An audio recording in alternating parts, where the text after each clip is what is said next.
সিংহা অঞ্চলের একমাত্র প্রাথমিক চিকিৎসা কেন্দ্র নগরুকরা প্রাথমিক সুস্বাস্থ্য কেন্দ্র। আশেপাশের প্রায় 10 কিলোমিটার ব্যাসার্ধ এলাকার মানুষ এখানে চিকিৎসা পরিষেবা নিতে আসেন। রয়েছে জেনারেল বিভাগ, চক্ষু বিভাগ এবং হোমিওপ্যাথিক চিকিৎসা বিভাগ। প্রতিদিন প্রায় 350 জন রোগী শুধুমাত্র হোমিওপ্যাথিক চিকিৎসা পরিষেবা এখানে পেয়ে থাকেন। পাশাপাশি অন্যান্য বিভাগগুলির থেকেও পরিষেবা নিতে প্রচুর রোগী এখানে আসেন। কিন্তু এখানে এই প্রচুর সংখ্যক রোগীর বসার জন্য কোনো ওয়েটিং রুমের ব্যবস্থা নেই। এই রকম নানা রকম সমস্যা মাথায় রেখে নদিয়া জেলা পরিষদের পক্ষ থেকে এই হাসপাতাল উন্নয়নের জন্য একগুচ্ছ পরিকল্পনা নেওয়া হয়েছে। মোট 55 লক্ষ টাকা ব্যয় করা হবে এই প্রকল্পগুলির কাজ সম্পন্ন করার জন্য। গাড়ি পার্কিং এর জন্য পাকা রাস্তা থেকে কিছুটা জায়গা ছেড়ে সোজা বিল্ডিং এর মুখ পর্যন্ত তৈরি করা হবে টিনের একটি শেড, যাতে গ্রীষ্ম এবং বর্ষাকালে রোগীদের যাতায়াত করতে কোনো অসুবিধা না হয়। তৈরি করা হবে একটি ওয়েটিং রুম, একটি মাদার চাইল্ড কেয়ার রুম এবং একটি বড় আকারের কমিউনিটি ল্যাট্রিন, যার মধ্যে পুরুষ এবং মহিলাদের জন্য আলাদা আলাদা বাথরুম এবং ল্যাট্রিনের ব্যবস্থা থাকবে। এই ধরনের একটি কমিউনিটি ল্যাট্রিন নদিয়া জেলার মধ্যে এই প্রথম। 9 মার্চ 2024 উক্ত প্রকল্পগুলির কাজ শুরু করার শুভ উদ্বোধন করা হলো হাসপাতাল প্রাঙ্গণে। উদ্বোধন অনুষ্ঠানে উপস্থিত ছিলেন জেলা পরিষদের পূর্ত ও পরিবহন দপ্তরের কর্মাধ্যক্ষ দেবাশিস গাঙ্গুলি, হরিণঘাটা পঞ্চায়েত সমিতির সভাপতি কামাল উদ্দিন মণ্ডল, হরিণঘাটা পঞ্চায়েত সমিতির পূর্ত দপ্তরের কর্মাধ্যক্ষ নারায়ণ চন্দ্র দাস, জেলা পরিষদের সদস্য রোজিনা খাতুন মোল্লা, হরিণঘাটা পঞ্চায়েত সমিতির কর্মাধ্যক্ষ রঞ্জিত দাস, নগরুকরা 2 নম্বর পঞ্চায়েতের প্রধান রহবুল রহমান, উপপ্রধান নারায়ণ সরকার এবং স্বাস্থ্যকেন্দ্রের কমিউনিটির হেলথ অফিসার সহ ডাক্তার ও অন্যান্য কর্মচারীবৃন্দ।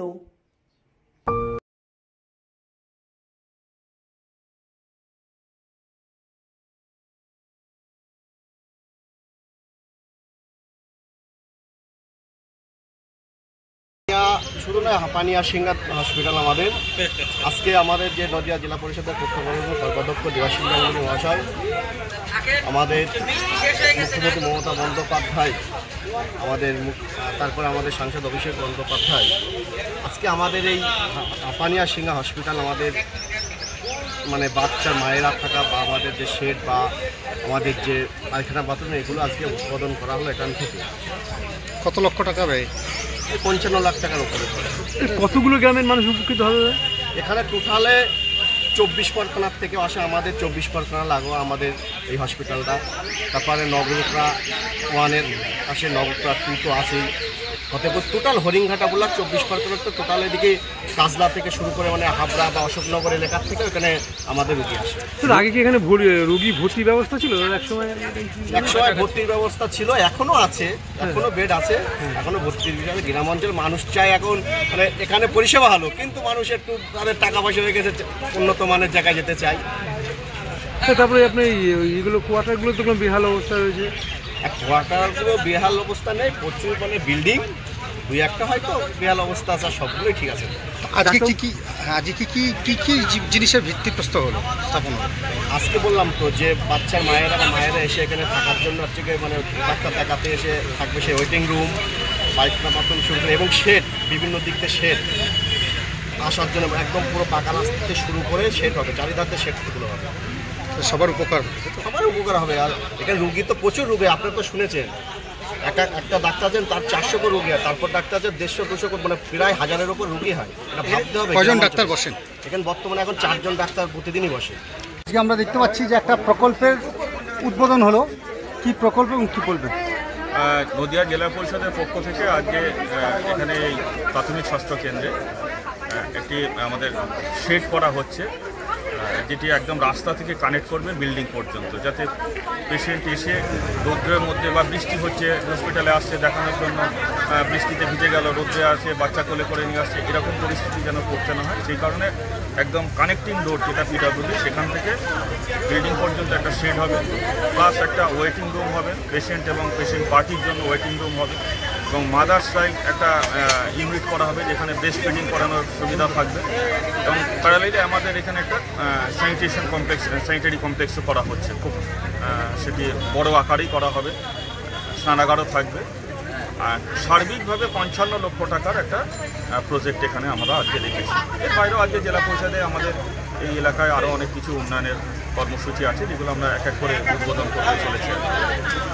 লোকসভা নির্বাচনকে সামনে রেখে কি এই সমস্ত একদমই না, কারণ দেখুন আমরা মানবিক মুখ্যমন্ত্রী মমতা ব্যানার্জির আদর্শে অনুপ্রাণিত সারা বছর বাংলার প্রত্যেকটি প্রান্তে উন্নয়ন পৌঁছে যাচ্ছে, বিভিন্ন ধরনের উন্নয়ন হয়, এবং আমরা এখানে থিয়েটারে জেলা পরিষদের পক্ষ থেকে যেমন আমি আছি, আমাদের জেলা পঞ্চায়েত সমিতির সভাপতি সাহেব, পূর্তের কর্মাধ্যক্ষ সহ অন্যান্য কর্মাধ্যক্ষ আছেন, মেম্বার আছেন, পঞ্চায়েতের প্রধান সাহেব আছেন, উপপ্রধান থেকে শুরু করে সঞ্চালক আছেন, পরপর একটার পর একটা প্রকল্প উন্নয়নের কাজ নেওয়া হচ্ছে এবং সেগুলো বাস্তবায়িত হচ্ছে, এবং মানুষকে সঙ্গে নিয়ে, দেখুন ওই ঘরে বসে উন্নয়ন নয়, মানুষকে সঙ্গে নিয়ে মানুষের সাথে সম্পৃক্ত হয়ে আমরা উন্নয়নগুলি মানুষের কাছে পৌঁছে দিচ্ছি। এটা আমাদের একটা দায়িত্ব, দায়বদ্ধতা, মানুষকে সংযোজিত করা, তাতে করে তারাও রিলেট হতে পারে, যে তারা অনুভব করতে পারে যে আমরা আছি, এটা একটা ভালো লাগার বিষয়।